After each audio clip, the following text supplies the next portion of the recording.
I remember the couple days before I was ordained a priest. I remember how busy, how nervous, and how excited I was. Are you guys like nervous about anything?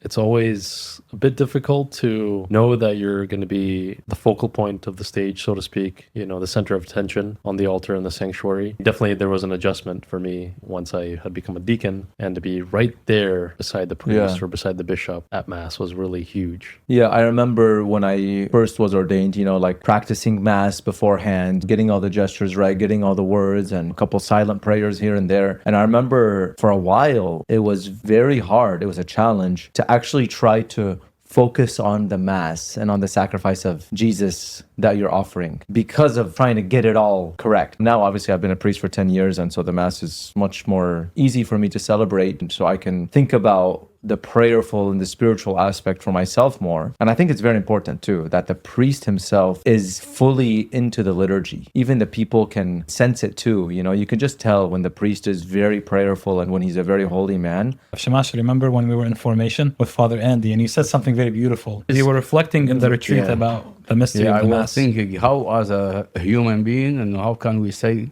okay, this is my body, this is my blood. I asked Father Andy, and he gave us a very beautiful answer. Was every time you think about the Eucharist, we're not worthy. Yeah, we're not worthy. Yeah, that's one of the thoughts that always strikes me personally. It's like, how am I made worthy or really unworthy? But this is the same sacrifice that Jesus offered 2,000 years ago on the cross. And on the Last Supper, he was sitting there and he did the same gestures and he offered the sacrifice. It strikes me, I forgot who it was that didn't believe in the Eucharist, some Protestant or an atheist who said, if this is actually the body and blood of God, I'd be on my knees and hands crawling up to the altar. Not just walking up. The mystery of what's happening, it sits in more and more. The more you get into the liturgy, the more intimate you become with it, the more you understand what it's doing in your life, in God's plan of salvation, and what he's done 2,000 years ago. That is just such a wonder. It's like, I get to say these words of consecration, and that bread becomes the body of God